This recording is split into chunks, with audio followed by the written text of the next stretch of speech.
A black teen in a private prep school aces a statewide math competition, only to be accused of cheating by his own principal on live TV. The trophy is taken from his hands. Cameras keep rolling. His white classmate is handed the award instead, and smile. But just before the broadcast cuts, someone in the crowd screams one sentence that turns the whole country upside down. Before we deep dive into this interesting story, subscribe to our channel, and tell us where are you watching from. Share in the comments below. Malik Ellison had never seen ceilings that high.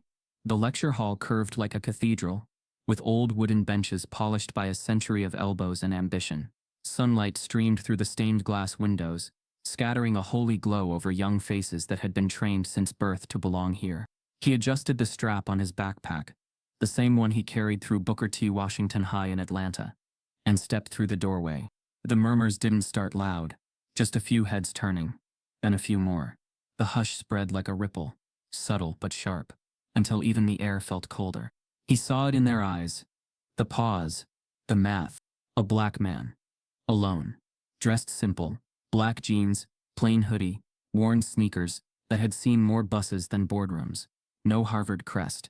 No polished loafers. No Vineyard Vines jacket. They assumed. "Excuse me, sir," a blonde student called out from the third row. Her voice was polite. Too polite. "I think the trash bins in the back are still full." Malik blinked, frozen. Not shocked, just disappointed. He didn't move. Another student chimed in. "Is maintenance here early today?" That one got a few quiet chuckles. Malik inhaled through his nose. Steady. He scanned the seats, then the blackboard. His name was on the roll call. Section B. Professor Whitmore's Philosophy of Logic. 9. He belonged here. On paper, anyway. He took a step forward. A tall guy with a navy blazer and a perfect part in his hair leaned toward his friend and whispered, just loud enough, must have made a delivery. Malik didn't speak. He walked down the aisle slowly, passing dozens of eyes, some smug, some curious, some uncomfortable, all watching. He chose a seat near the front, middle row. Not too bold, but not hiding. He placed his laptop on the desk, pulled out a notebook, and sat. The murmurs faded. The professor wasn't in yet, but the tension stayed. It clung to him, like lint that couldn't be brushed off. Malik had grown up with a different kind of classroom. One where ceiling fans rattled, and whiteboards stained from too many lectures and too few erasers. His mother, a single parent who worked night shifts at Emory Midtown, had always told him, "Son, don't just walk in like you belong, walk in like you paid for the bricks." So he did. Every scholarship application, every AP test, every community essay. He had paid for these bricks, but Harvard didn't know that part of him yet. They only saw the hoodie, the skin, the silence. He could feel the way his presence made people shift. Not fear, worse. Discomfort. The kind that whispered, "He's not one of us." He slipped through. The door at the front creaked open. In walked Professor Nathaniel Whitmore. Tall, silver-haired, with a crisp white shirt, navy tie and a briefcase that probably cost more than Malik's entire semester budget. Whitmore wasn't just a professor. He was Harvard legacy. Pulitzer winner, tenured for 30 years. A man who lectured like he was preaching to apostles, not students. He didn't just teach logic, he weaponized it. The room straightened up. Whitmore strode to the podium, opened his laptop, and scanned the room with quick, assessing eyes. His gaze landed on Malik. It stayed there, a half second too long. He didn't smile. He didn't blink. Then he cleared his throat. "Welcome," he said, voice deep, clipped, commanding. "This is Philosophy 109, the logic of argument. If you are not enrolled in this course, or mistakenly entered the wrong hall, now is the time to excuse yourself." He looked directly at Malik. The room shifted. No one else moved. Malik looked back, jaw firm. His chest was tight, but he wouldn't show it. Whitmore tapped on his laptop, names scrolled. "Malik Ellison," he said, as if testing the name for errors. Malik raised his hand. "Present." A pause. Whitmore gave a slow nod. "Interesting. Interesting. Not welcome. Not good to have you. Not let's begin. Just interesting." The first 15 minutes passed with Whitmore walking the room through the syllabus. Debates, exams, a final thesis on classical logic structures. He didn't dumb it down. He didn't offer warmth. He moved fast, using terms like syllogistic heuristics, and deductive fallacy like they were freshman slang. Malik kept up. He had already read the textbook twice over summer break. His notes were clean, mind sharp, but every so often he'd glance up and catch Whitmore watching him, studying him. Not curious, calculating. Then came the moment. Whitmore paused mid-lecture. "Let's do a quick logic warm-up." He looked around the room, fingers tapping the podium. Then almost casually, "Mr. Ellison, since you're new to the discussion, care to join us up here?" A few students shifted, stifled smirks on their faces. Malik hesitated. This wasn't protocol. No other student had been called. No others singled out. But he stood, walked slowly to the front. Whitmore stepped aside, gesturing to the board. "Let's say you're given this premise," he said, writing. "All scholars are thinkers. Some thinkers are fools. Therefore, some scholars are fools. Valid or invalid?" The room was quiet, dozens of eyes on Malik. He looked at the sentence, the syllogism, the flaw. He knew the answer. "Invalid," he said clearly. "The middle term doesn't distribute logically. It's a fallacy of the undistributed middle." A beat of silence. He was right. But Whitmore didn't nod. Instead, the professor turned to the class. "Does anyone want to correct Mr. Ellison's interpretation?" A white student in the third row raised her hand, the same one who thought he was janitorial. She repeated Malik's logic, almost word for word. Whitmore smiled at her. "Well done." He turned back to Malik. "You were close. But next time, try to build your answer before leaping to a conclusion." Malik stood frozen. The exact same logic from a different mouth had been rewarded. He walked back to his seat slowly, heartbeat in his ears. Humiliation wasn't loud. It was surgical. Class ended 20 minutes later. Students packed up, chatting in small groups, already forming their invisible tribes. Malik stayed seated for a moment, pretending to type. His fingers weren't moving. His thoughts were. He knew what this was. Not hazing. Not misunderstanding. It was discrediting. Preemptive. A way to signal. We decide who is brilliant here, not you. He closed his laptop. As he turned to leave, he heard it. Whitmore's voice, low, behind him at the podium, speaking to a TA. "I give it 2 weeks," the professor said. "Maybe 3, before he transfers to sociology." The TA chuckled. Malik didn't flinch, but he didn't leave, either. He walked to the back of the room and turned left, not toward the exit, but toward the empty chair near the windows. He sat down again, opened his laptop. Whitmore noticed. The professor's eyes narrowed. Malik began typing. Not notes. Code. Lines of logic-based pattern detection. He had his own way of building arguments, not just in words but in systems. And something inside him had already begun. Not revenge, but something far more dangerous to an elite institution. Proof. Proof that they were wrong about him. Proof that he didn't just belong. He was more capable than they could imagine. And he wouldn't leave quietly. As Professor Whitmore looked up again from his laptop, his next words weren't just condescending. They would trigger a chain of events. Harvard would never forget. Everyone said Malik was lucky to get in. The news had rippled through his neighborhood in Atlanta like a second coming. Harvard, they said with reverence, as if the name alone granted him immunity from everything he'd already endured. Underfunded schools, teachers who graded with bias, and the constant ache of being exceptional in places where people like him were trained to be invisible. But Malik knew better.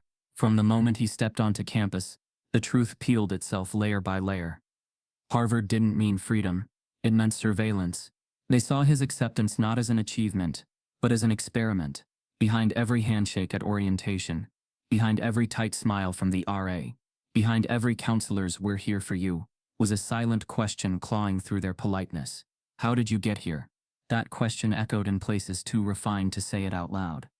In the extra second the dining hall cashier took scanning his card, and the polite double checks from group project leads, and the offhanded, "You're from Atlanta," like inner city Atlanta, as if he was a data point, not a peer.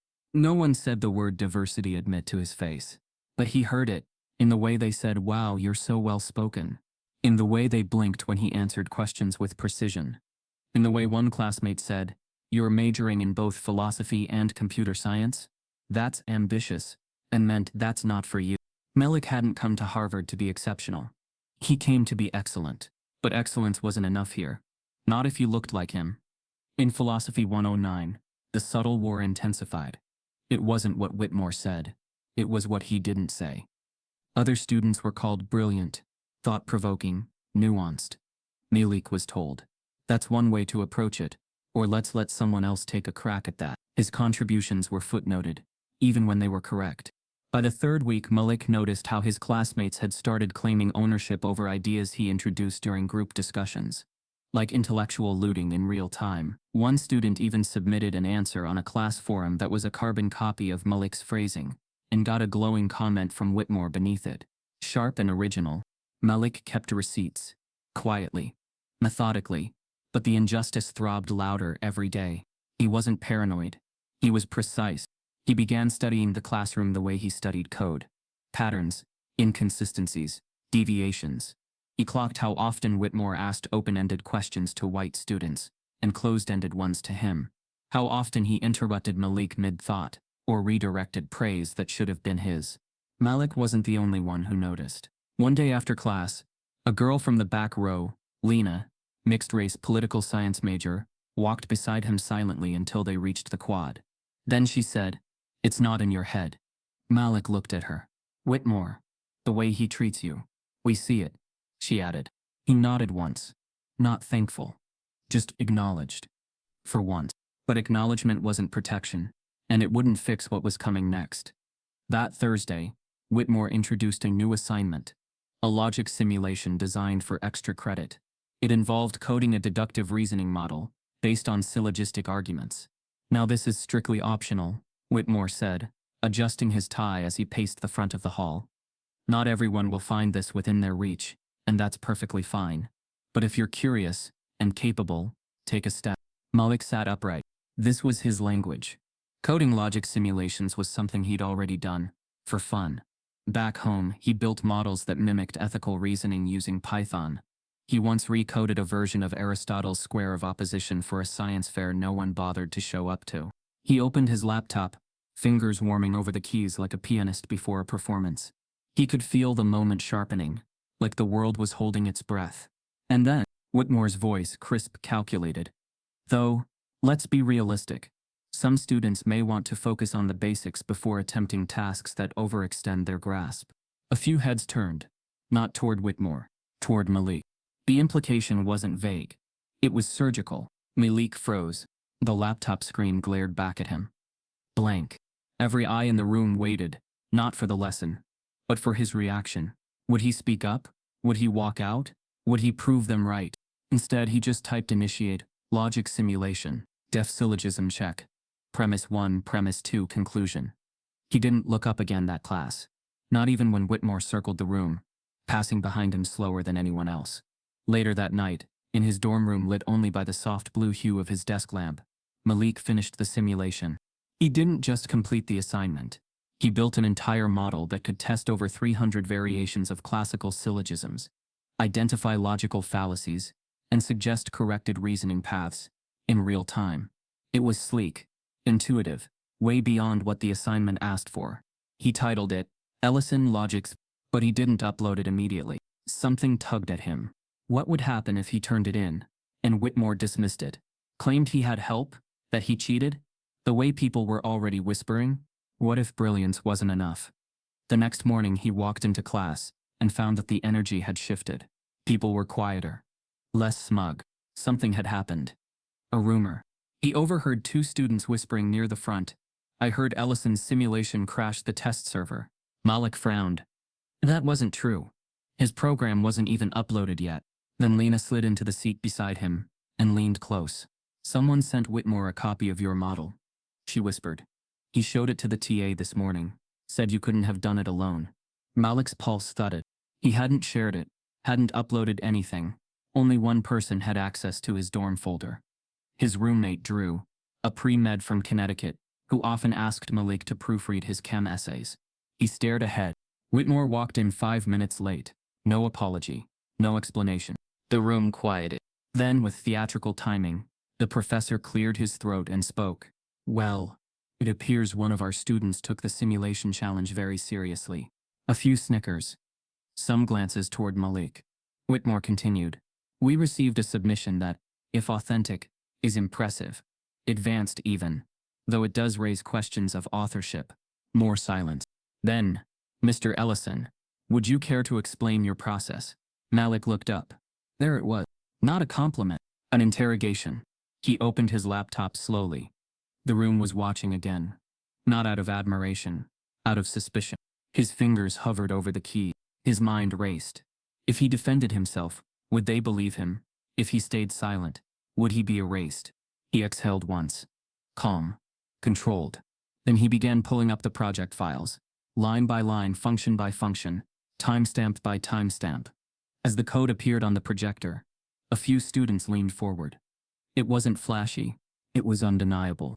But before Malik could explain the first function, Whitmore interrupted. I think we've seen enough, he said sharply. The projector screen flicked to black. Malik froze. The class didn't move. And then Whitmore said something that made the entire room go silent, and shifted the entire semester off its rails. If these files are indeed yours, Whitmore said slowly, then you must have had outside help. Because this, he gestured to the blank screen, is beyond what you people typically produce. Malik didn't blink. Even after Whitmore's voice sliced through the lecture hall, with surgical calm, this is beyond what you people typically produce. Malik stayed rooted in his seat. Not because he was numb, because this wasn't new. Not the words, not the insinuation, not even the public delivery of it, but the silence. That was new. No gasps. No protests. No, did he really just say that? The room held its breath like it always did. When black pain surfaced, not in outrage, but in curiosity, observing, measuring the damage, hoping it wouldn't become their problem.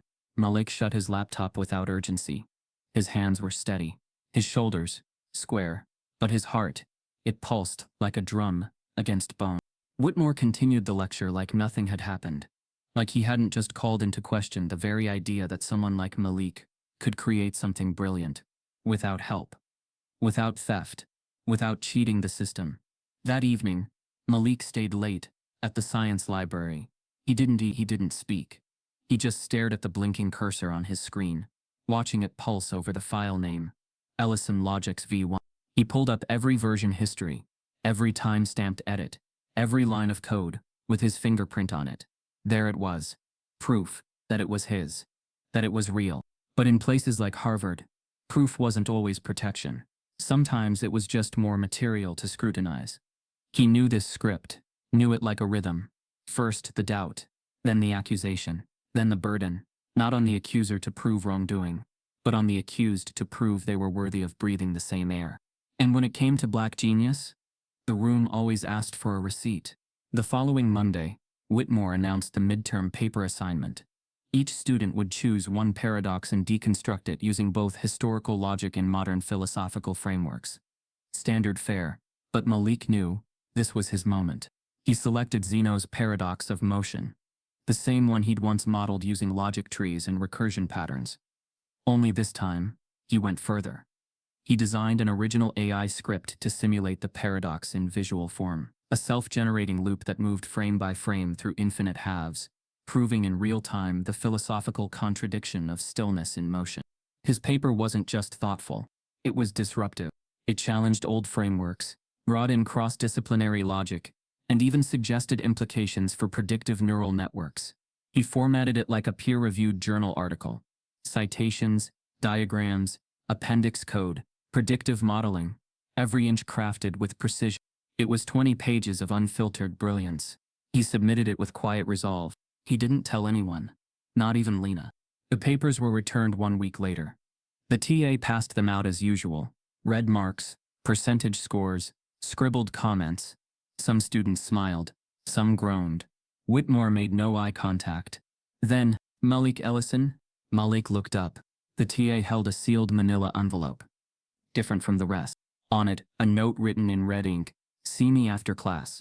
The weight in Malik's chest dropped like a stone. He didn't open it. He didn't need to. The message had already arrived. After class, the room emptied out in slow drifts.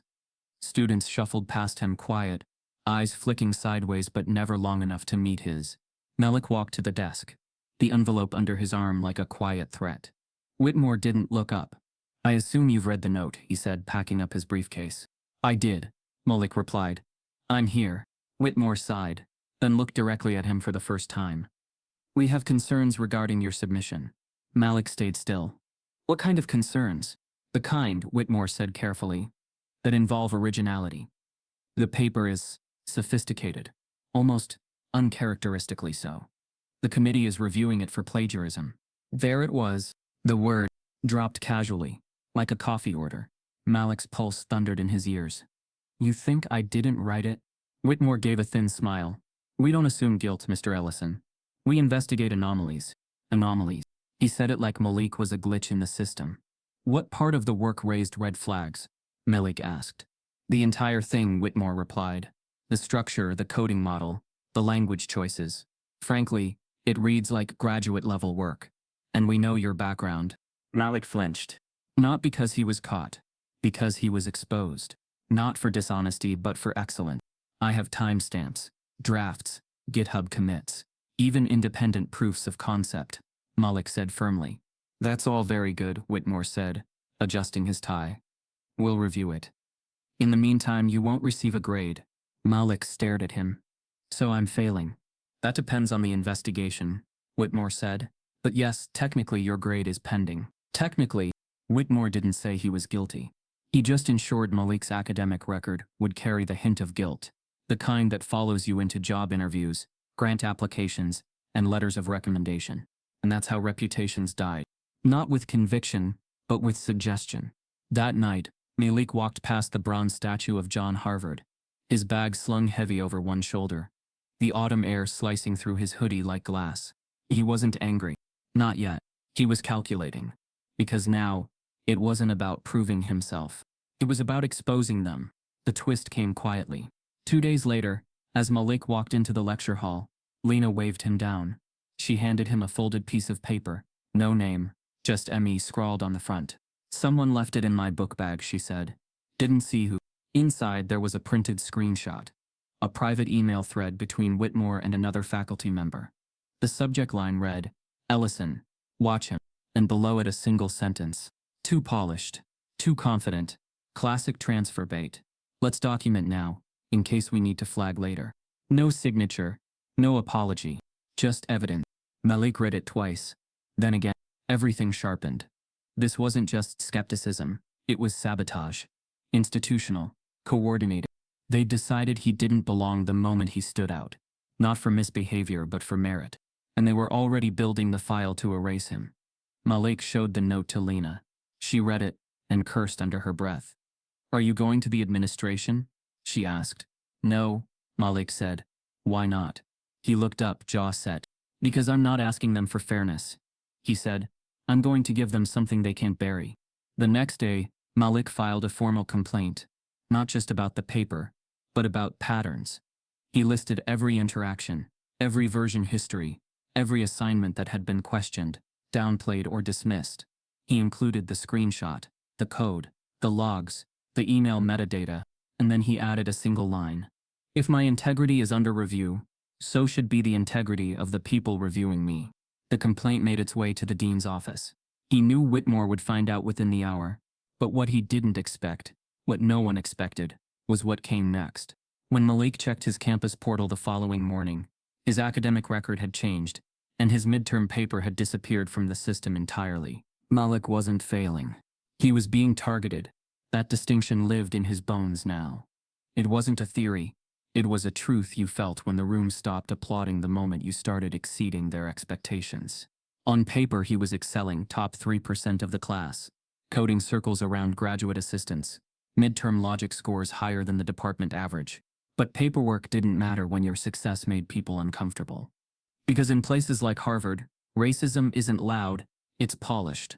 It speaks in policy. It wears tweed. It smiles when it erases you. The morning after his midterm was scrubbed from the system, Malik walked across Harvard Yard, with a pit sitting in his gut like cold lead. Each step on the cobblestones echoed louder than it should have. Not because his boots were heavy, but because so many conversations around him had gone quiet. He was no longer just Malik Ellison, the ambitious kid from Atlanta. Now he was Malik Ellison. Under review. The phrase followed him like smoke. Vague. Insidious. Impossible to hold. But impossible to escape. Even in the dining hall, his friends grew scarce. The whispers spread faster than he could eat. They're saying he plagiarized the midterm. I heard it was AI generated. Crazy part is, I thought he was smart. Thought. Past tense.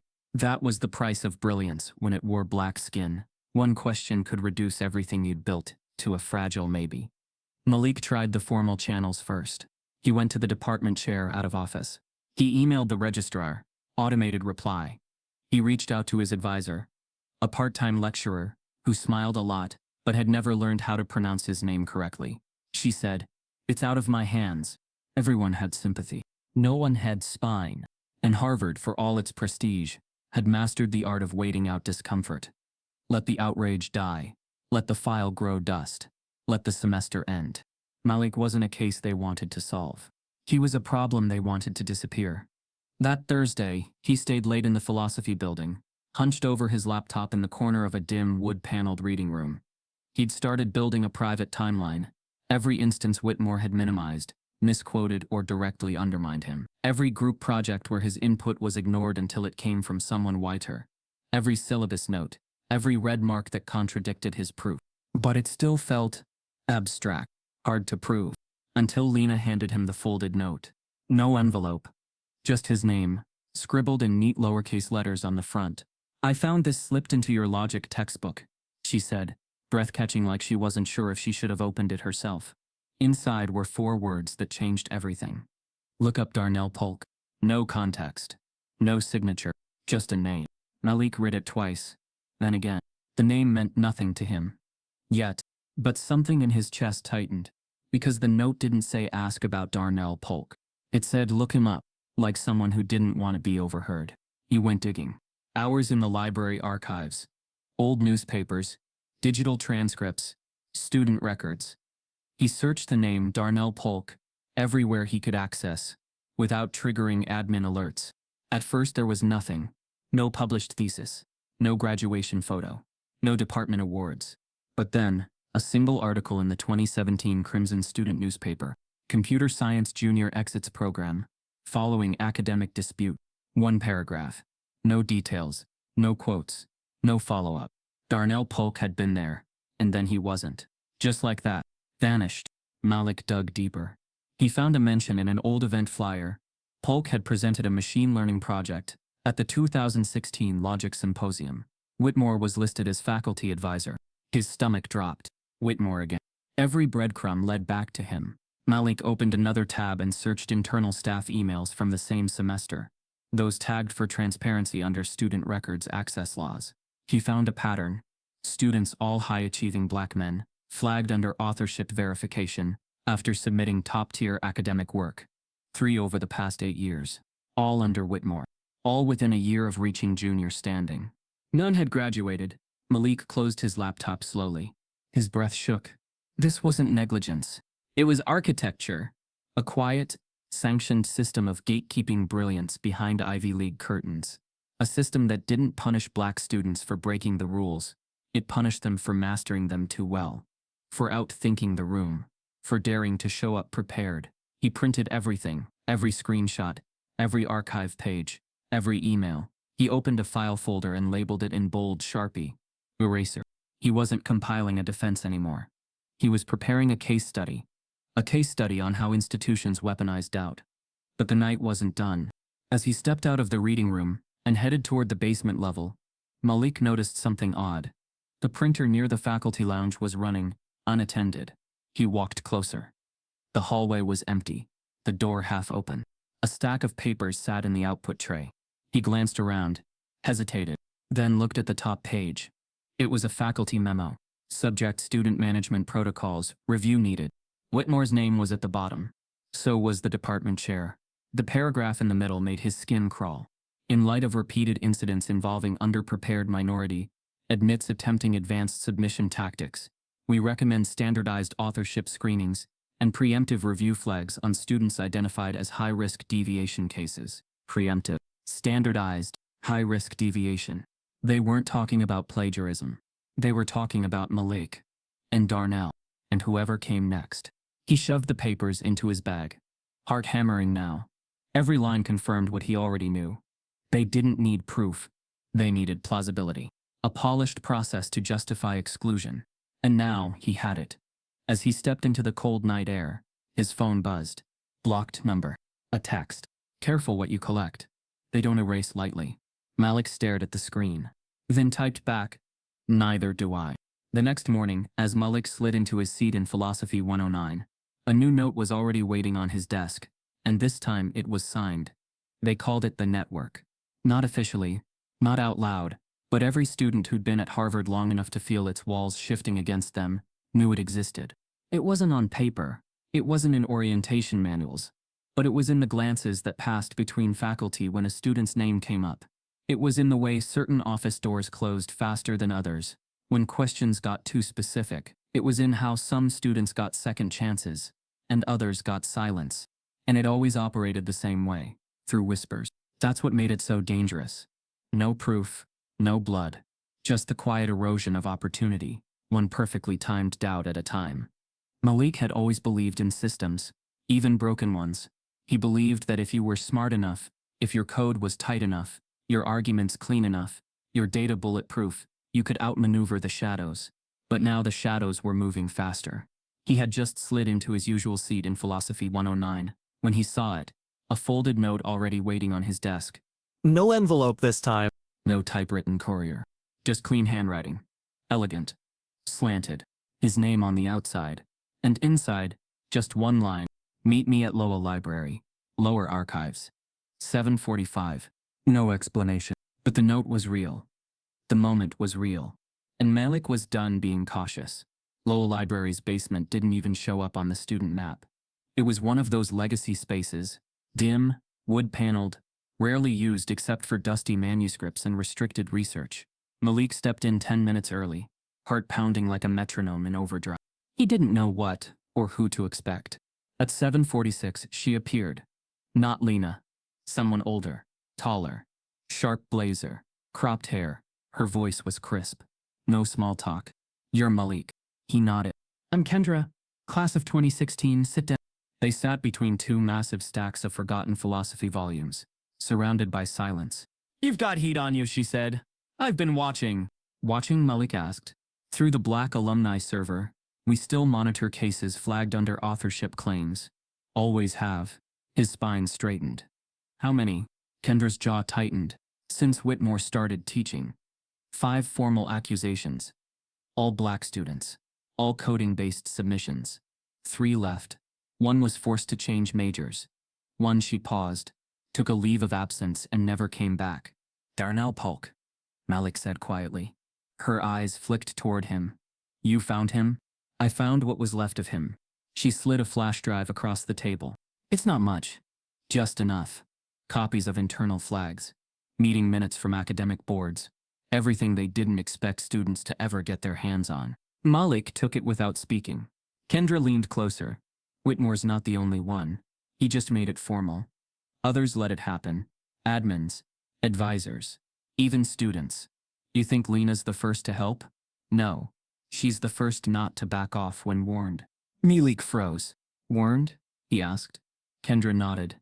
"They got to her roommate. Passive threats. Room checks. Review flags. Your name's hot now. And Harvard hates fire." That night, Malik went home and opened the drive.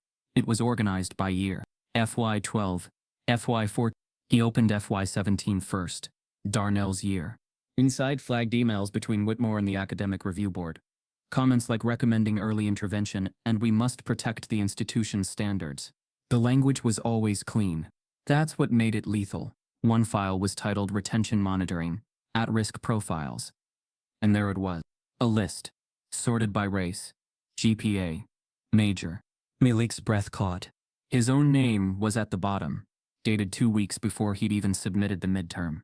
2 weeks. Before. They weren't reacting to his work. They'd pre-decided he didn't belong.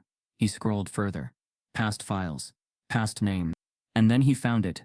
Buried in a folder labeled Whitmore Personal Teaching Notes. An Excel spreadsheet. Rows and rows of student names. Beside each, a column titled Cultural Academic Fit Risk Level. Next to his name, high risk. Overconfident. Monitors peers. Sophisticated beyond background. He slammed the laptop shut. The breath left his body like a punch. It wasn't just sabotage. It was surveillance. He had been tracked, profiled, graded in private long before his assignments reached the syllabus. This was no longer about grades. It was about survival. The next day, Malik didn't go to class. He went to the diversity and inclusion office. The receptionist gave a plastic smile. "Do you have an appointment?" "No," Malik said. "But I have evidence." He laid the drive on the desk like it was a weapon. He expected shock. He expected urgency. Instead, he got procedure. "We'll log this and follow up with an internal review," the assistant said gently. "But please remember, formal actions require careful protocol." He almost laughed. Careful protocol. That's what got Darnell erased. That's what had nearly buried him too. He realized then that silence wasn't just complicity. It was strategy. That night, Malik sat with Lena, under a tree near the Charles River. "I think they expect you to quit," she said softly. "I know," he replied. "Are you going to?" He looked at her. Really looked. "No," he said. "I'm going to flip the system." How? He turned his laptop toward her. On the screen, a shared drive labeled Ivy Leaks. "First," he said, "I build the mirror, then I show the world their own reflection." Malik clicked into one last folder on the flash drive, and what he found was a faculty memo with his name already written into a future disciplinary recommendation, weeks before the midterm had even been assigned. They set the trap at 8. Malik hadn't even opened his notebook when Whitmore stepped to the front of the room, his voice slicing through the ambient buzz like glass. "We'll be conducting a logic comprehension evaluation today. Pop format. No notes. No laptops. Paper only." A pause, long enough for tension to land in every row. "This will count for 25% of your participation grade," Whitmore added, eyes scanning the room, but locking on Malik for just a second too long. The entire class stilled. Groans followed. Heads turned. Pages rustled. It wasn't just unexpected. It was surgical. Malik's stomach tightened. This wasn't a test. It was a setup. And he knew exactly who it was aimed at. The TA handed out stapled packets with haste, face down, as if their contents held state secrets. When she reached Malik's row, she didn't make eye contact. The message was loud. "Let's see if he can swim when the water turns cold." Malik took the paper, flipped it over, and began reading. His heart thudded once, then settled. The exam was brutal. Dense symbolic logic problems. Deductive reasoning traps designed to look simple, but unravel if you moved too fast. An entire section on modal logic, which hadn't even been taught yet. It wasn't a fair test, but it was a familiar game. They weren't testing comprehension. They were testing containment. They wanted to see if Malik could be broken under pressure, if he'd fumble, panic, perform like a diversity admit instead of the top scorer he actually was. But they had underestimated one thing. Malik never studied to be accepted. He studied to survive. And survival made you sharp. He worked through the questions methodically. Every symbol became a sentence. Every sentence, a structure. He visualized them in motion. The way he did with code, mapping each premise to a logic tree, tracing branches that others would miss because they were rushing to prove they deserved to be in the room. By the 45-minute mark, sweat trickled down the backs of necks. Pencils tapped nervously. Pages flipped. Students whispered about missing concepts. Malik had reached the last section. He was 97% sure his answers were airtight. Still, he double-checked them all. Then, as if daring them to watch, he stood up, calmly, and walked to the front of the room with 15 minutes left. He handed the packet to Whitmore. Their eyes locked. Not a word exchanged. But everything spoken. Whitmore took the test slowly, almost reluctant to touch it. Malik turned without flinching and left the room. 3 days passed. No grades. No acknowledgement. Nothing. Malik waited, not because he was anxious, but because he knew the silence wasn't delay. It was strategy. Then Friday morning, he walked past the logic department bulletin board and saw the results sheet posted. White paper, black ink, student ID numbers ranked top to bottom by score. The top line read, top score 99%. One student outperformed the entire class. He scanned the numbers. His ID wasn't there. Not in the top 10. Not in the average column. Not even on the list. He read it again. Slower. Still nothing. Like he'd never taken the exam at all. Malik stood frozen, while students huddled behind him, buzzing. Damn, who crushed it? Did anyone get enough? That test was impossible. He stepped back, let others read, then turned, and walked directly to the TA's office. She looked up, startled. "I'm not listed," he said. She blinked. "What?" "The pop exam," he clarified. "My score isn't posted." She hesitated. "Oh. Let me check." Her eyes darted to the screen. She scrolled fast, too fast. Her tone changed. "It might be under review." "For what?" Malik asked. The silence that followed was too practiced. "I'm not authorized to say." "Did I score highest?" She didn't answer. "Did I score highest?" he repeated, voice calm but piercing. She swallowed. "Professor Whitmore asked me not to share grade breakdowns until next week." He stepped closer. "I need confirmation that my exam was received and logged." "I watched you take it." She nodded, but didn't meet his eyes. "I'll follow up," she said weakly. He turned and walked out, because he already knew. He hadn't failed. He'd passed too well. That evening, Lena showed up at his dorm. She didn't say a word, just handed him her exam. He flipped through it. Mid-score. Decent logic. Then she handed him a photo. Someone had snapped a picture of the top of the exam board before it was edited. The version with his ID still on it. Ranked first. Clear as day. "Who sent you this?" he asked. "Does it matter?" she said. "You beat everyone, and they buried you again." Malik felt the air thicken. This time, it wasn't erasure.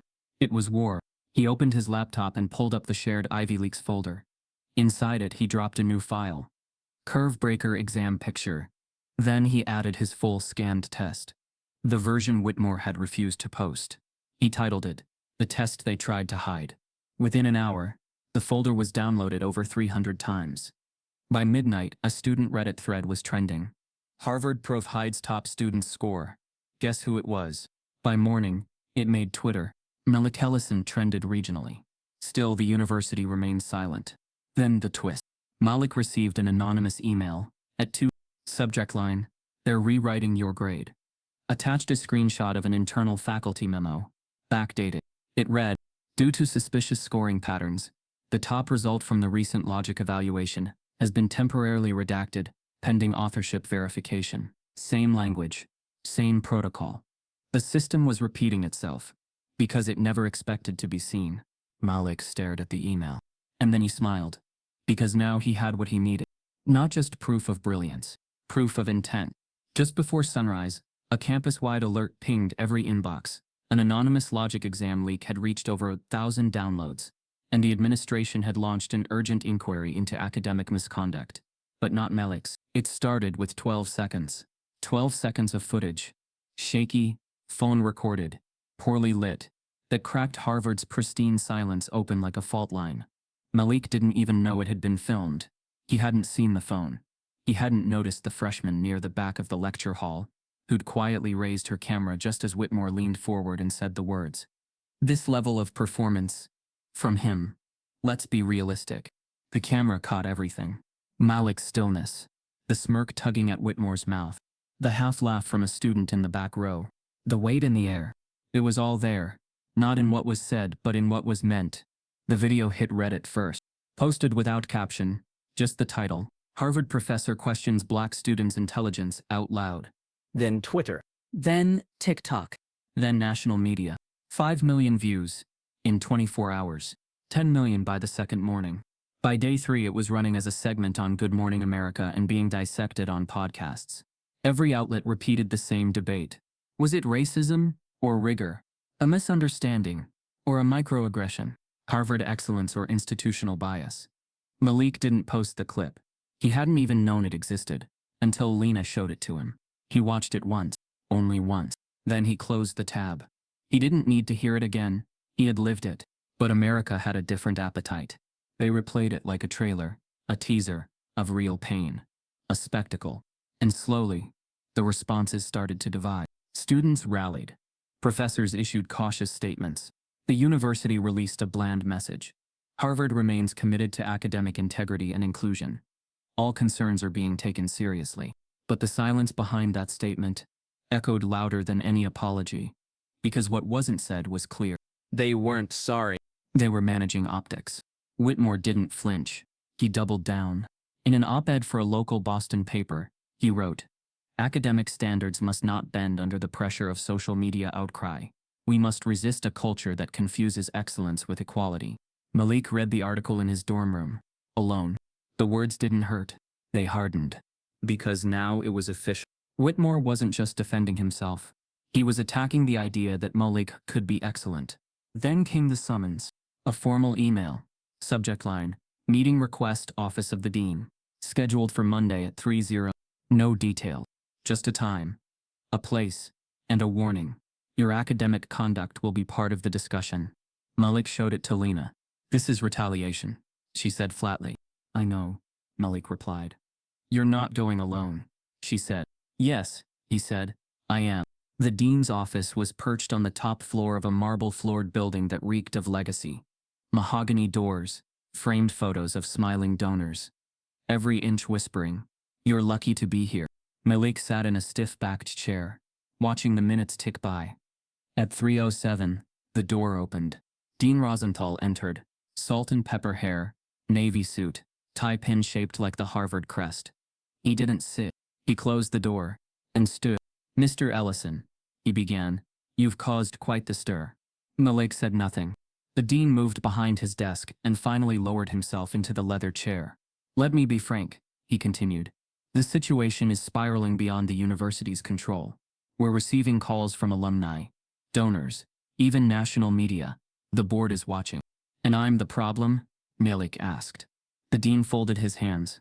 We're not here to assign blame. We're here to find resolution. Malik leaned forward. Then let's start with my grade. My midterm was top scoring. You removed it. That's not a misunderstanding. That's sabotage.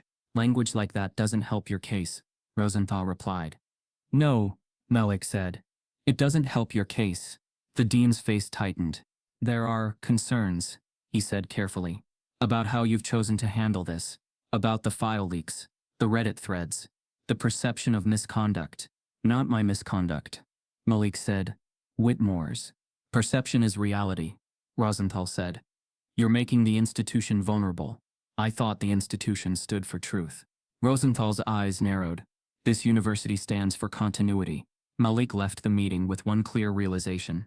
They weren't looking to correct an injustice. They were looking to contain it.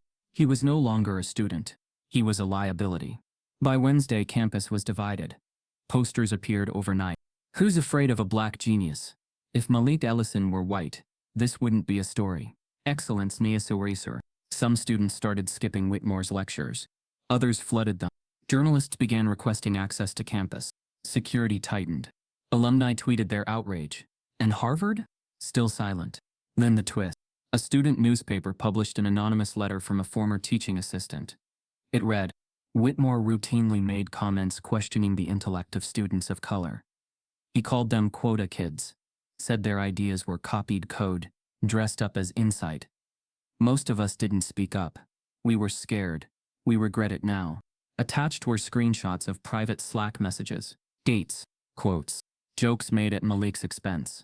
One line read, Ellison's gonna trip over his own ego eventually. Just need to tighten the leash. The article went viral within hours. This time, there was no confusion, no debate, only outrage. CNN ran the headline. Elite professor, systemic racism, and the student who wouldn't break. The Atlantic asked, is Harvard protecting bigotry in the name of prestige? Malik stopped reading. He wasn't interested in becoming a symbol. He wanted to be seen as a student, a thinker, a builder, a voice. But institutions don't humanize you when you're black and brilliant. They deconstruct you. Or they claim you. Rarely in between. That night, he got a call. Blocked number. He almost didn't answer. But he did. A voice spoke. Measured. Warm. Unfamiliar. This is Angela Freeman, Congressional Subcommittee on Education Equity. Malik didn't speak. We've been following your case, she continued. We'd like you to testify. His throat went dry. About what? He asked. She paused. About what happens when excellence threatens power. As Malik hung up, his inbox lit up with another campus alert. His entire academic profile had just been locked pending external review, and his email access was disabled. Harvard was quiet that night. Too quiet for a campus on fire. The protest had thinned, the chants had faded, and the air was thick with something heavier than anger. Exhaustion. the kind that sets in when you've been fighting a machine that never sleeps. Malik sat in the library's restricted section, a stack of dusty archival boxes spread before him. The security cameras in the hallway clicked softly, like impatient clocks. He shouldn't have been here, but after the congressional call, after his email was locked, after his file was flagged, there was no point playing by their rules anymore. He had reached the point of no return. The voice of his grandfather echoed in his head as he opened the first box. "They'll let you in the front door, boy, but they'll still keep you in the back of their minds." James Ellison Sr. had said those words 50 years ago, sitting on the porch of a house that still smelled like sawdust and sweat. He'd applied to Harvard in 1964, top grades, debate captain, perfect recommendation letter. He was denied. The official reason? Lack of cultural fit. The unofficial one? Everyone knew. James never reapplied. He went to Howard instead. Built a career teaching high school mathematics in Atlanta. Spent decades shaping kids who looked like Malik into believers. Believers in books and brilliance, in the idea that intellect could be armor. Malik grew up on those stories, but now inside this dim archive room, he realized intellect wasn't armor at all. It was exposure, because every time a black mind shone too brightly in the wrong room, the system dimmed the lights. He pulled another file from the stack, faculty records. The pages were brittle, cream-colored, edges frayed from time. He skimmed names, committees, faculty memos. He wasn't even sure what he was looking for, only that somewhere in these walls was the seed of everything wrong with this institution. Then he found it. A memo dated applicant James Ellison. Declined. While commendable academic credentials, his worldview appears adversarial to institutional tradition. Malik stared at the line. Institutional tradition. That was the phrase that killed his grandfather's dream. The same tradition that was now trying to kill his. He photographed the page, then flipped to the next document. A staff directory. There, circled in pencil, was a familiar name. Nathaniel Whitmore Sr., Assistant Professor, Department of Philosophy. Malik's pulse quickened. He scrolled through the next few pages, piecing together timelines, lectures, committees. Whitmore Sr. had served on the admissions subcommittee for 3 consecutive years, including. Malik leaned back. The air in the archive room felt suddenly thinner. His grandfather had been denied by his professor's father. The irony was too heavy to be coincidence. It was history looping on itself, polished, preserved, and disguised as meritocracy. He pulled another folder, this one labeled Founders Events, Photographs. Inside were black and white prints. Faculty gatherings, building dedications, donor luncheons, the usual ceremonial smiles of academia. Until one photograph stopped him cold. A group of faculty standing in front of a large banner, the preservation of educational integrity.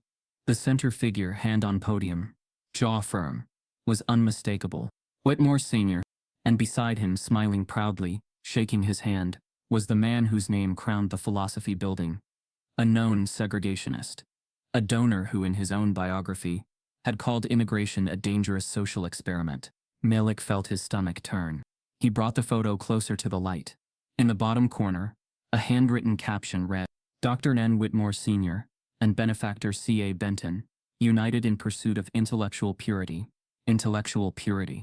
The words crawled across his skin. That phrase, like cultural fit, like academic integrity, was just another mask for the same thing. Exclusion, dressed in eloquence. Whitmore's legacy wasn't just academic. It was inherited bigotry, polished over generations, institutionalized in rules and rubrics. And Malik was standing inside the living fossil of it. Footsteps echoed in the hallway. He froze. He quickly gathered the papers, slipped the photo inside his notebook, and crouched beneath the desk. 2 figures entered the room, silhouettes against the frosted glass. He recognized one immediately. Whitmore. The other voice was sharper. Female, precise. Dean Rosenthal's assistant. He's gone too far, she whispered. We can't contain this much longer. The media. Whitmore cut her off. Containment is temporary. Outrage fades. Harvard survives. The congresswoman reached out to the board, she said. If this escalates, it won't, Whitmore snapped. Ellison will be suspended before the hearing. Once he's discredited, they'll move on. They always do. Malik's fists tightened. He pressed record on his phone. Professor, there's talk of bias. The assistant said. They're saying your father. My father built this department, Whitmore hissed. Without him, half of these students wouldn't even be here. The footsteps retreated. The door closed. Malik exhaled. Slow, deliberate. He'd come looking for evidence. He just found confirmation. The next morning, Malik uploaded the photograph and the memo to the Ivy Leaks drive. He labeled the folder Legacy, the lineage of exclusion. He didn't add commentary. He didn't need to. The image spoke louder than any caption could. Within hours, it spread across campus like wildfire. A single photo, a handshake between Whitmore's father and Harvard's segregationist founder, became the symbol of everything Malik had been trying to prove. This wasn't a one-man problem. It was an inherited ideology, a lineage of bias camouflaged by intellect. Lena called him that afternoon. "They're losing it," she said breathlessly. "The administration is scrambling. PR meetings all day. Students are planning a sit-in outside Emerson Hall." Malik rubbed his temples. "They'll try to make it about optics again. Then we make it about truth," she said. "This isn't just your story anymore." He paused. Then, quietly, "It never was." That evening, a local news crew showed up at Harvard Yard. Reporters stood in front of the campus gates as students gathered behind them, holding printed copies of the photo. Banners read, "Legacy's liability, into the lineage of lies." The reporter's voice echoed over the crowd. Tonight, growing outrage over a decades-long link between Harvard's leadership and segregation-era policies. Inside his dorm, Malik sat alone in the dark, watching the broadcast. He didn't smile. He didn't feel victory. He felt clarity. Because now the fight wasn't about one class, one professor, one accusation. It was about dismantling an empire of invisible ink, the kind written into policy, protected by prestige, and preserved through silence. His phone buzzed. A new email notification. No subject line, just an attachment. He opened it, a scanned photo. The same image from the archive. But this version had a handwritten note at the bottom. Something he hadn't noticed before. In faded ink. "The preservation continues. Nanda." He zoomed in, and for the first time saw the full version. In the background, blurred but visible, a young man, maybe in his 20s, stood behind Whitmore Sr., holding the same posture, the same sharp jawline. Whitmore Jr., his professor, standing beside the segregationist founder. Not as a child, as an apprentice. Malik stared at the photo, heart racing, as realization hit him. Whitmore hadn't just inherited his father's beliefs. He'd been there when they were being built. The man who humiliated him in class had once stood shoulder to shoulder with history's architects of exclusion. Malik's fingers hovered above the keyboard, the blue glow of his screen casting a halo on his face. The algorithm was ready. After weeks of refinement, testing and sleepless nights spent in the lab instead of his dorm, Malik had cracked something real, an AI model that used real-time public data to analyze Boston's most underserved bus routes and fix them, not just analyze, solve. It wasn't classwork anymore. It was a tool for change. The flaw his AI uncovered was subtle but devastating. Bus delays in predominantly black and brown neighborhoods weren't random. They were structural. Routes had longer intervals, fewer dispatches, and older buses. Malik's model dynamically rerouted schedules to ensure those delays never had to happen. It could save thousands of hours a year for people who depended on public transport to survive. He submitted it to his project group on a shared drive. One of them was Owen Larrabee. Owen had the perfect resume, fourth-generation Harvard, son of a Massachusetts senator, and captain of the varsity squash team. He was the kind of white liberal who always wore a hoodie with a quote from James Baldwin, but didn't know the meaning behind it. He was also the kind of student professors adored without reading his work. When Malik shared the project files, he didn't expect betrayal. He expected collaboration. But betrayal at Harvard didn't always come in screams. Sometimes it came in silence. And smiling theft. 2 weeks passed. Malik was walking to class when he saw it. A flyer. Bold serif letters across the top. Harvard Innovation Summit finalists announced. 3 names listed in large print. And there it was. Third on the list. Owen Larrabee, ECRIAD, an AI framework for transit justice in Boston. Malik stopped mid-step. His hands went cold. He grabbed the flyer and scanned the summary. Every bullet point matched his project. The same use of MBTA open data. The same machine learning model. Even the same use of equity-weighted pathfinding, a term he had coined. Owen had taken his work, renamed it, and claimed it as his own. That night, Malik reopened the shared drive. There it was. A download log. Owen had accessed the files 2 days before the submission deadline. The code was unchanged. The presentation was identical. He didn't even bother to hide. When Malik confronted him outside Lamont Library, Owen played dumb. "Hey man," he said, half laughing. "You okay? You took my project." Owen blinked. "What? Echo out? That's my AI. You copied it, line for line." Whoa, Malik. I thought we were working together. I mean, you uploaded it to the group folder. I uploaded it for feedback. Well, I assumed you didn't plan on entering it. And technically, I reworked the structure. No, you didn't. You submitted it word for word. A pause. Owen's voice dropped. Look, this summit isn't even official. It's just a networking platform. Exposure. No big deal. Then give me credit. Another pause. Longer this time. I can't pull out now, Owen muttered. My name's already in the press kit. 2 days later, Professor Whitmore made an announcement in class. I'm thrilled to inform you that one of our brightest, Owen Larrabee, has been nominated for the National Tech Fellowship, thanks to his groundbreaking AI project tackling transit inequity. The class clapped. Whitmore smiled directly at Owen. A powerful example of civic-minded innovation. You've made Harvard proud. Malik didn't move. Didn't clap. He just stared at the professor. Because Whitmore knew. Of course he did. Malik opened his laptop that night and ran a comparison script. It verified that 98.7% of Owen's code was identical to Malik's original. The variable names. The data preprocessing. Even the typo. He documented every line of evidence. Filed a report to the department. No reply. Filed another. Still nothing. Until finally, an administrative assistant replied with a single sentence. Thank you for your message. The Innovation Summit is not under direct academic purview and does not fall within our investigatory jurisdiction. Dismissed. Erased. Lena found him later in the computer lab, hunched over his desk. Let's burn them, she said softly. I just want the truth to matter, Malik whispered. Then let's make it louder than they can ignore. They uploaded the evidence to Ivy Leaks, an anonymous student-run repository of academic injustice. They titled the folder Exhibit A, Brilliance Stolen. It went viral in less than 12 hours. The response was seismic. Twitter lit up with threads comparing the source codes. Students made TikToks showing line-by-line plagiarism. Tech blogs picked up the story. Still, the university remained silent. And Owen? He posted a 3-sentence notes app apology, claiming miscommunication and unintentional overlap. The fellowship board didn't respond. Until they did. A week later, a press release landed in Malik's inbox. Due to questions raised regarding the originality of submitted work, Mr. Larrabee's nomination has been rescinded. But the final line chilled him. No replacement will be named. The nomination slot will remain unfilled. No acknowledgement. No correction. Just erasure. Again, that night, Malik sat alone in the lab. No lights, just the buzz of the monitors. He pulled up a blank document and wrote, At Harvard, brilliance is only recognized when it wears the right face. When you're black, even your genius gets treated like borrowed property.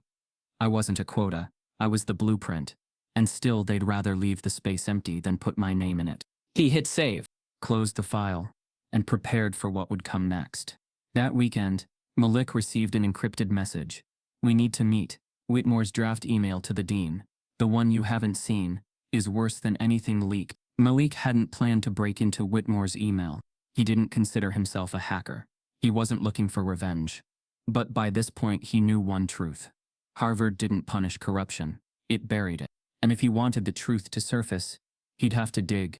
The login was the same as the one used for faculty Dropbox access. A legacy system, outdated, unprotected. He'd found the username in a group document during their first week of class. It was a long shot, but worth it. The password? He tried Whitmore's favorite quote, the one written on his syllabus, on the whiteboard every semester. Only the worthy will endure. On the 4th attempt the system opened. His screen populated with folders. Hundreds. Most looked routine. Lecture notes, journal submissions, grant drafts. But Malik didn't check the inbox. He went straight to the drafts folder. It was full. 23 items. He scrolled past the first few budget memos, recommendation templates, half-finished editorials. Then he saw it. The subject line read, On Ellison. He opened it. The message was dated 2 weeks before the exam scandal, written but never sent. and it began like a blade. Dean Rosenthal, I feel compelled to express concerns about Malik Ellison, whose presence in our department continues to raise pedagogical challenges and broader reputational risks. It is one thing to admit diversity. It is another to be forced into lowering academic standards to appease optics. Ellison is not a scholar. He is a symbol, one that, unfortunately, has been allowed to grow unchecked. Malik froze. His breath caught in his throat. He kept reading. He has become emboldened, confusing attention with achievement. The media is rallying behind him. But internally, faculty consensus leans toward the same conclusion. Ellison is a quota gone too far.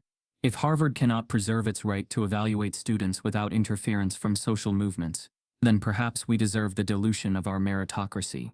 At the bottom, respectfully, Nathaniel Whitmore. Malik stared at the screen. Not because the words surprised him, they didn't, but because seeing them confirmed every silent suspicion, every coded dismissal, every public erasure. It was never about grades, never about behavior, never about process. It was about power, and how Malik had disrupted the hierarchy just by daring to exist inside it. He printed the letter, one copy, then another, just in case. He walked to University Hall just after midnight. The building was dark, but the mail slot beneath the dean's door was wide enough for a folded sheet. He slid it through. No signature, no return address, just truth. Exposed. The next morning, campus tension buzzed like static. The sit-ins continued. Student-led panels on academic racism popped up across departments. The photo of Whitmore's father with the segregationist donor still circulated. Lena forwarded Malik a message thread from the Black Student Union. He's not just fighting for himself anymore. This is systemic, and he's exposing every thread. Still, Malik waited for the hammer to drop. It didn't take long.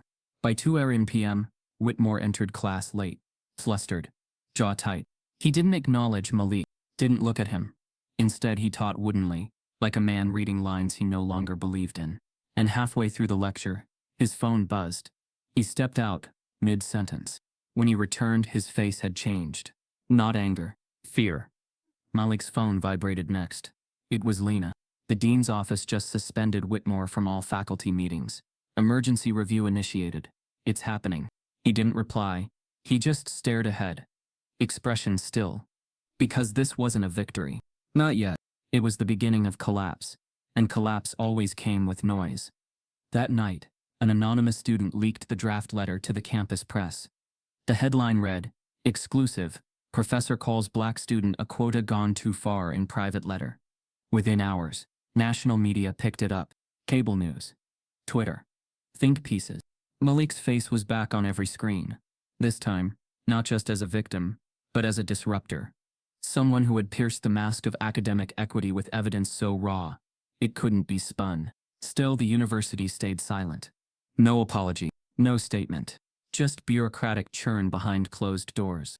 But then a twist. That evening, Malik received a new email from a restricted faculty server. The sender was redacted. The message read, "You need to see what's in the grievance archive. Folder conflicts resolution." Not all of Whitmore's targets went public, but the pattern is there. They tried to speak. They were silenced. Attached was a key, a faculty-only archive passcode. Malik opened it. Thousands of files. He started searching by keywords. Whitmore, bias, grading complaints. And then he saw it. 4 different Black students. Across 5 years.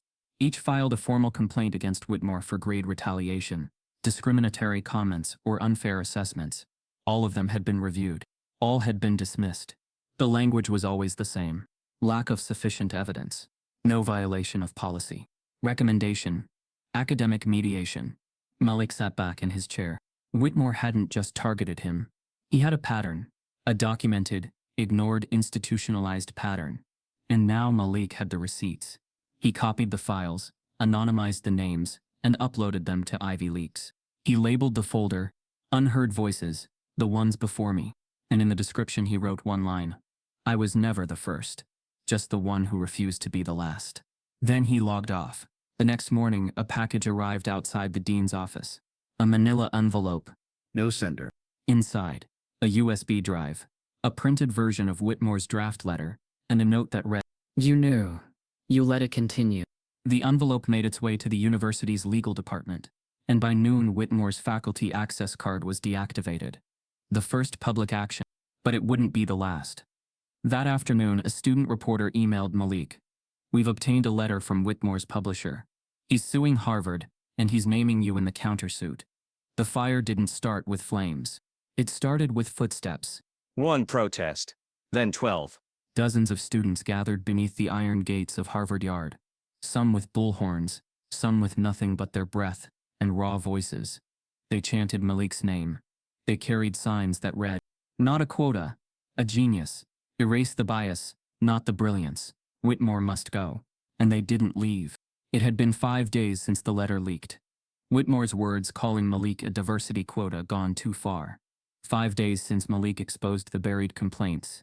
The photo, the manipulation of his exam score, the AI project theft, and the network of institutional protection that had shielded Whitmore for years. But still, the university had said nothing. No statement. No accountability. Just silence. So the students filled the void. Lena helped organize the first sit-in. She booked the space using her own student council privileges. They began with 30 students. The next day, 85 came.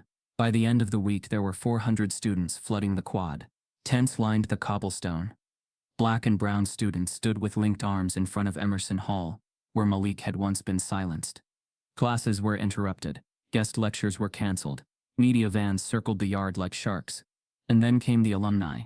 They arrived in business suits, law firm jackets, nonprofit t-shirts, and designer coats. Some had graduated in the 70s. Some were barely 2 years out. But every one of them carried a story of dismissal, of erasure, of near success that ended in mysterious course failures or unreturned job references. One of them stood on the steps of Widener Library, holding a framed diploma. "Do you know what this paper cost me?" she asked the crowd. "My health, my spirit, my worth. And I'm still paying interest on loans from a system that never saw me." The applause was thunderous. Malik watched from the edge, hands in his coat pockets. For the first time he wasn't alone, but he still didn't feel safe. A group of donors sent an open letter to the Board of Trustees. "If this university continues to reward professors who engage in systemic discrimination and punish students who speak truth, we will withdraw our financial support indefinitely." By the end of the week, Harvard's endowment had taken a $42 million hit from retracted alumni pledges. The silence was no longer sustainable. On Monday morning, an official email went out. "A formal hearing will be held regarding the allegations involving Professor Nathaniel Whitmore and Mr. Malik Ellison. Attendance is mandatory." It was signed by the dean, the provost, and the ethics review panel. The hearing would take place in Strauss Hall. Closed door. No press, no legal representation. Just fact-finding. Malik knew what that meant. It was the university's version of damage control, not justice. They didn't want answers. They wanted obedience. Lena sat across from him in the dining hall, fingers laced, eyes "They want you to back down. Say it's a misunderstanding. Protect the institution." "I won't," Malik said flatly. "They'll twist your words. Then I'll write my own." He prepared for the hearing like a war strategist. He gathered every receipt, the photo of Whitmore with the segregationist founder, the draft email, the grading anomalies, the stolen AI code, the anonymous archive access tip. He printed copies, annotated them, created a digital presentation on a USB drive labeled "History Isn't Hidden, It's Ignored." He didn't wear a suit. He wore a black turtleneck, a deliberate echo of every intellectual they'd tried to ignore, from Baldwin to Coates. Strauss Hall was silent when he entered. The panel sat in a semicircle, 5 tenured professors, 1 faculty dean, and an assistant provost. Across from them sat Whitmore. His hair was slicked back, tie perfectly straight, face carved from polished disdain. He didn't look at Malik. The lead panelist, a woman named Dr. Teresa Alcott, nodded. "Mr. Ellison, you may begin." Malik opened his folder. "I'll be presenting a pattern," he said, "one that didn't begin with me, but one I intend to end with me." He didn't raise his voice. He didn't flinch. He walked them through every violation backed by evidence, timestamps, screenshots, signed memos, and audio snippets. He showed them the AI theft code matched with his timestamps. He showed them the draft letter, "Quota gone too far," printed in cold ink. He showed them the archived complaints, students of color who tried to speak and were silenced. And then he showed them the photo, Whitmore's father, arm in arm with a man who believed people like Malik had no place in schools like this. When he finished, there was a long silence. The panel flipped through their copies. Dr. Alcott removed her glasses. Professor Whitmore, do you have a response? Whitmore smirked. Mr. Ellison is clearly a gifted storyteller, and his technical skills, while passable, have been exaggerated by a media circus. What you're witnessing here is not injustice, it's ambition without discipline. Malik didn't react. Whitmore continued. And the email in question? A draft. Never sent. Context matters. Dr. Alcott pressed. Do you deny writing it? Whitmore hesitated. I acknowledge authoring the draft. But, she held up her hand. Thank you. And then, another voice spoke. From behind the panel, a door opened. A new figure stepped in. Dr. Marcus Ellison. Malik's father. The room froze. Dr. Ellison walked in with a calm dignity that silenced every breath in the chamber. He wore a Harvard med school badge and held a slim file in his hand. I've been invited to submit a character witness statement, he said. No one objected. He placed the file on the desk. Inside was a signed letter, co-authored by 57 black faculty members from across the country, in support of Malik, citing his contributions, his ethics, and the systemic barriers students like him still face. It ended with one sentence. Excellence does not need permission to exist, only protection to endure. Malik closed his eyes for half a second, just enough to hold back the flood, because this wasn't just about him. It was about generations before him, and those who would come after. As the panel recessed to deliberate, Malik received a text from Lena. You need to come to the quad, now. Something's happened. Malik stood backstage in Sanders Theater, the red velvet curtains heavy behind him, the hush of anticipation like a held breath in his lungs. The auditorium beyond was packed. Students, faculty, media crews, alumni, staff, lights muted, murmurs echoing in seats, cameras angled, waiting for someone to speak truth.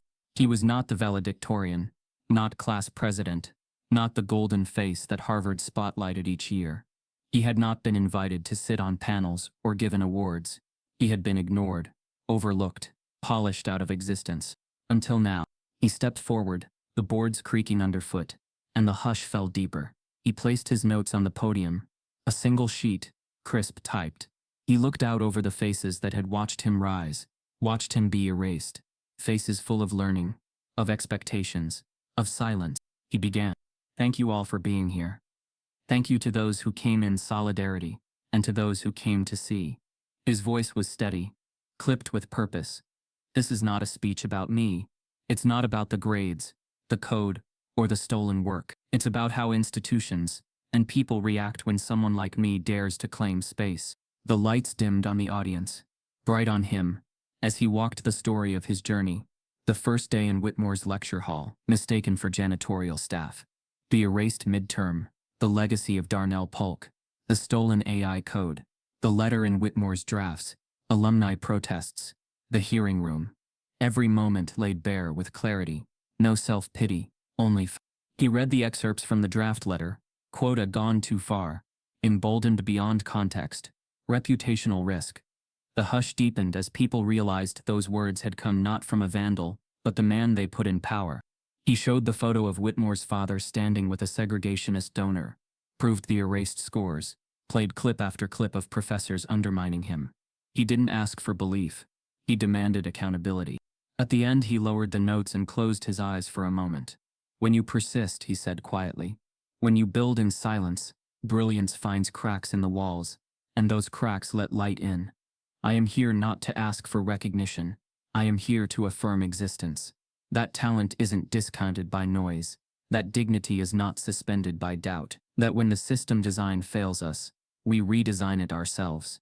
Silence enveloped the theater. You could hear the hum of projectors, the intake of breath, the flutter of programs in laps. Malik waited. Then a single clap. From back left. Slow, deliberate, strong. One hand, and then another. More hands. A ripple of applause. He looked toward the back, and it was someone no one expected. Dr. Marcus Ellison, his father, standing, clapping, tears in his eyes. The crowd erupted. Standing ovation. Cameras zoomed. Malik exhaled. But then the microphone crackled.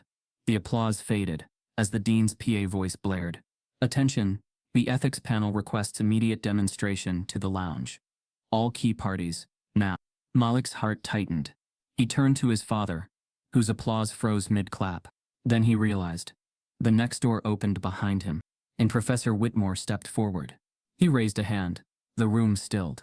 Impressive, Whitmore said, loud enough for all to hear. But words aren't proof. Malik's face hardened. Whitmore continued. If you believe you have evidence, present it, not theatrics. Policies, reports, documents, because prestige fades, but records don't. Show me the records. Malik steadied. I already have. Whitmore's lips curved. Then let's see them. The panelists came forward, murmuring. The stage, once Malik's podium, felt like an arena, and someone in the front row shouted, "We're with you, Malik." The auditorium trembled with cheers, but Malik's gaze was fixed on Whitmore, on the dean's closed door, on the ethics lounge they were being summoned to. He clenched fists behind him, because this was no longer a lecture. It was a reckoning.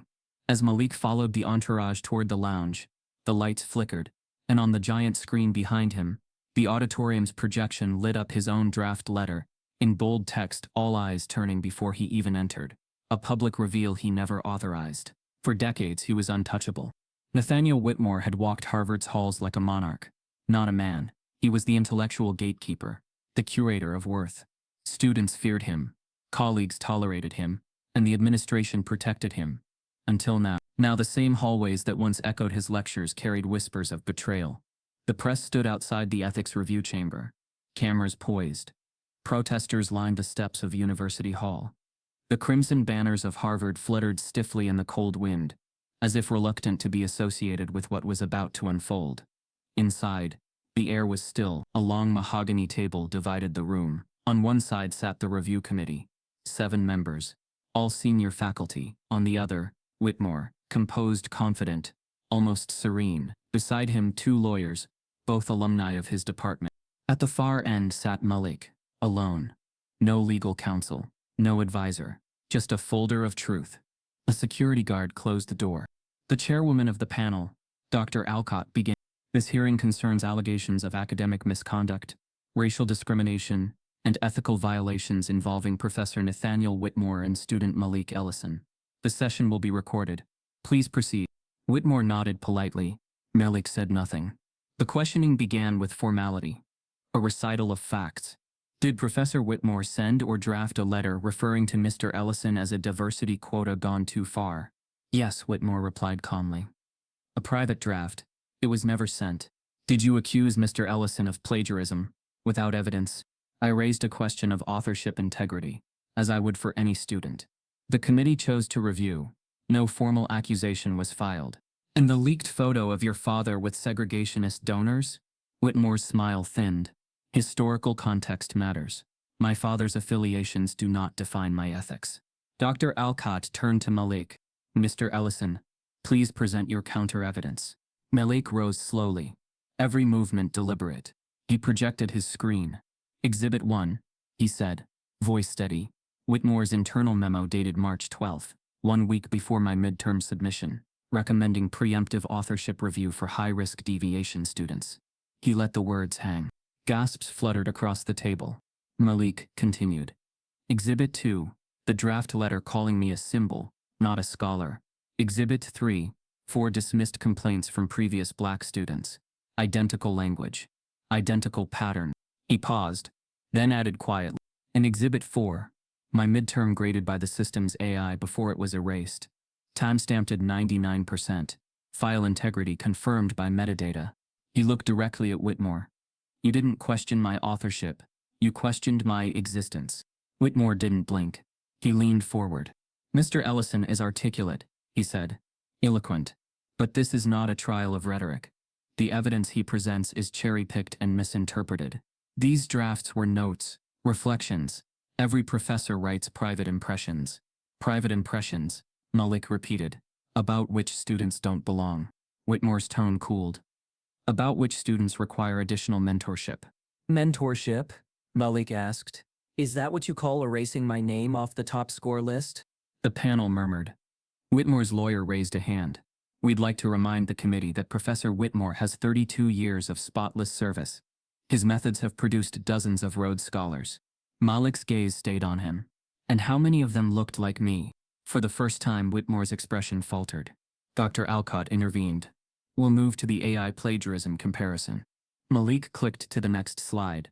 The two documents filled the screen. Whitmore's grading record on the left.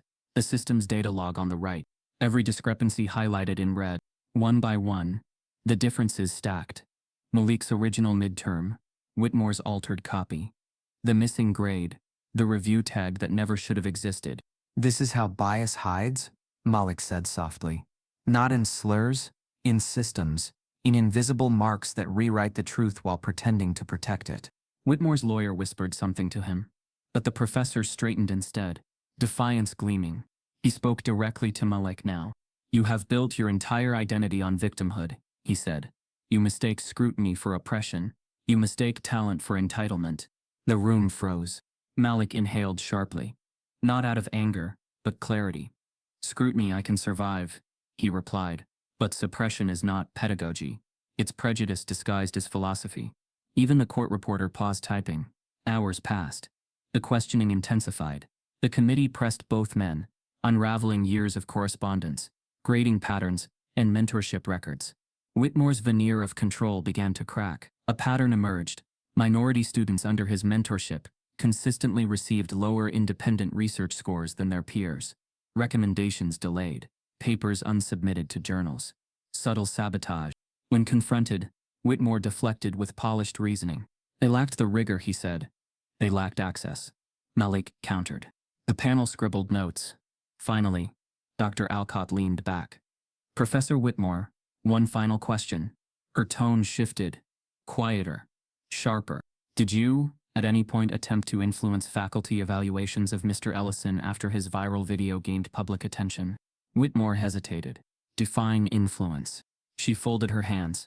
Encouraging unfavorable bias. Direct or indirect. He smiled faintly. I offered perspective. Malik leaned forward. You mean damage control? Whitmore's composure slipped. I protected the institution. No, Malik said, eyes locking with him. You protected your reflection in it. A pause. Heavy. Eternal. Then Dr. Alcott stood. The committee will recess for deliberation. The guards escorted both men into separate rooms.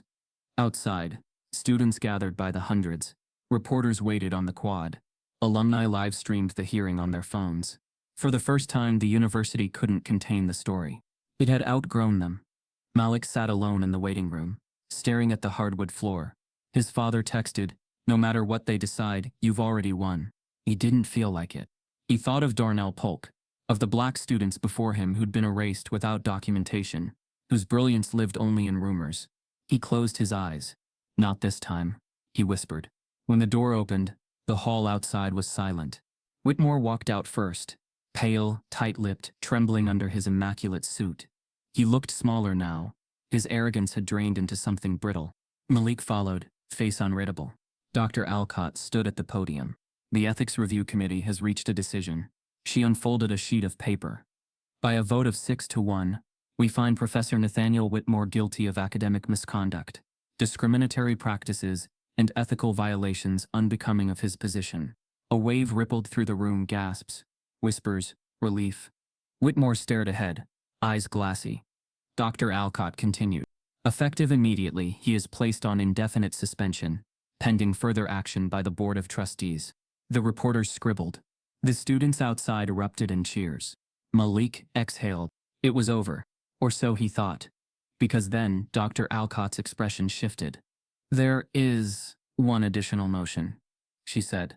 The room quieted. The committee has also reviewed Mr. Ellison's conduct during this process. While his evidence was critical, his unauthorized access to private faculty correspondence constitutes a breach of digital policy. Therefore, Malik's pulse stopped. The committee recommends academic probation for 1 term, to be noted on his record. The room exploded in noise. Reporters shouted. Students yelled. Whitmore's lawyer smiled faintly.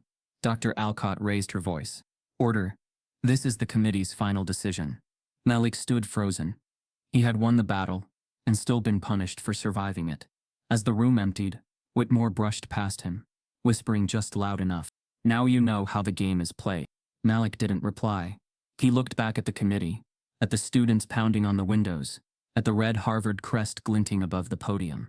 Then he said quietly, to no one in particular, No, now I know how to rewrite it. outside as the press swarmed him, Malik's phone buzzed with a new message from an unknown number. The board of trustees just overruled the committee. You need to see this now. Malik didn't leave. He could have. Many told him to.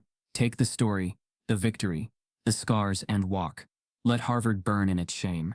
Let someone else finish what he started. But he didn't come to Harvard just to survive it. He came to change it. And that change didn't end with Whitmore's fall. It began there.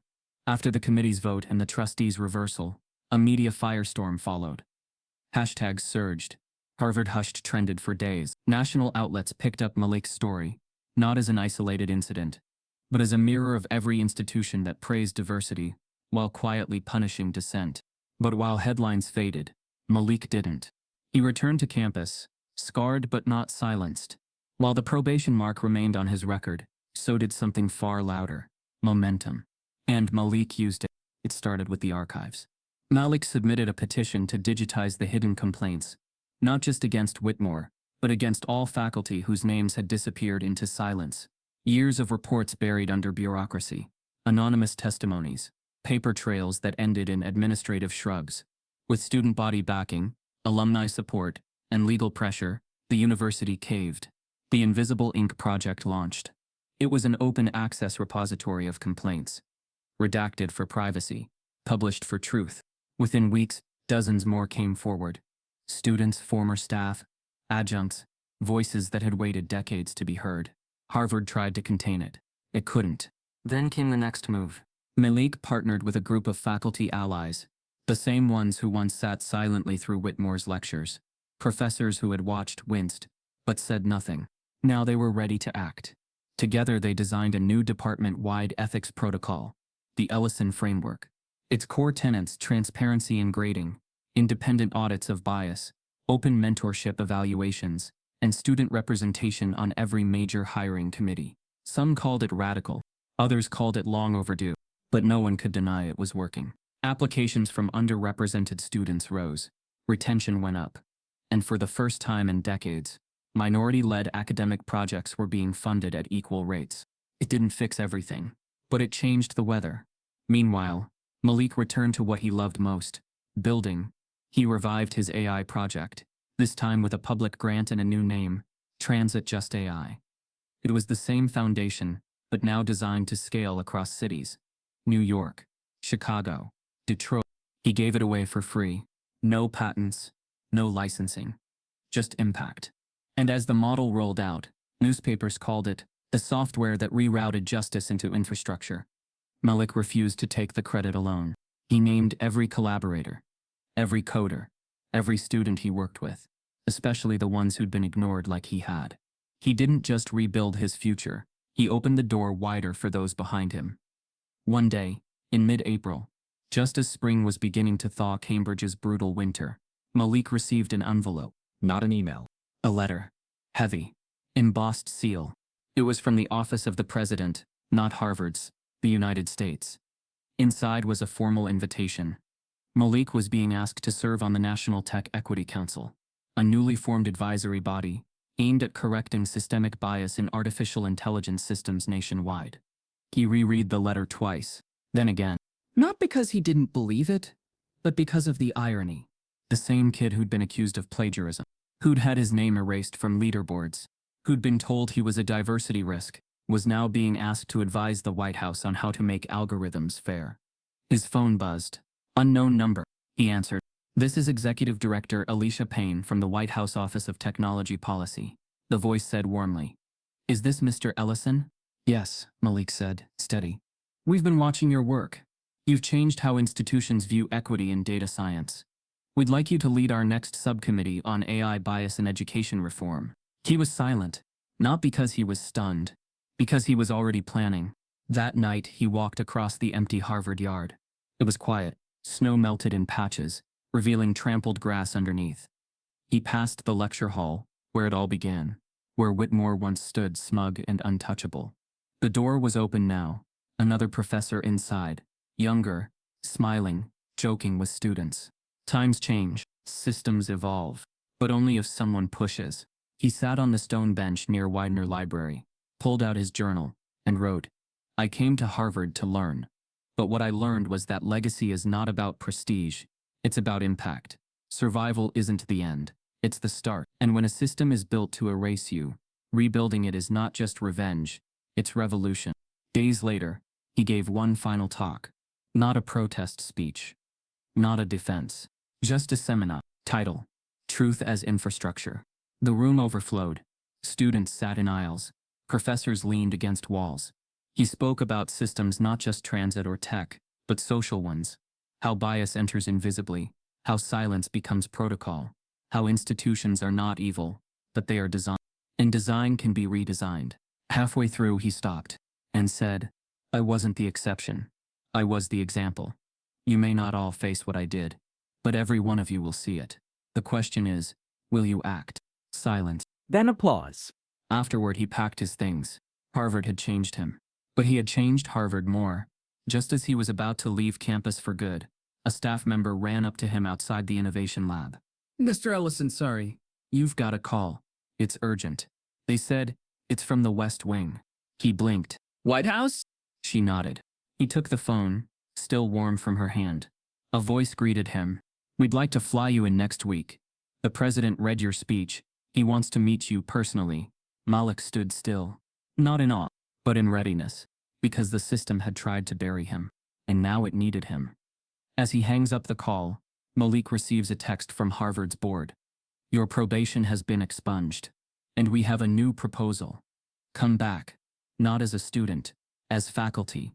Years later, the lecture hall looked the same. Same tall arched windows, same mahogany-paneled walls, same scent of aged paper and polished wood. Time had barely touched the room, but everything inside it had changed, especially the man standing at the front. Professor Malik Ellison adjusted the mic, clipped to his collar, the fitted blazer clean against his frame. His eyes scanned the crowd.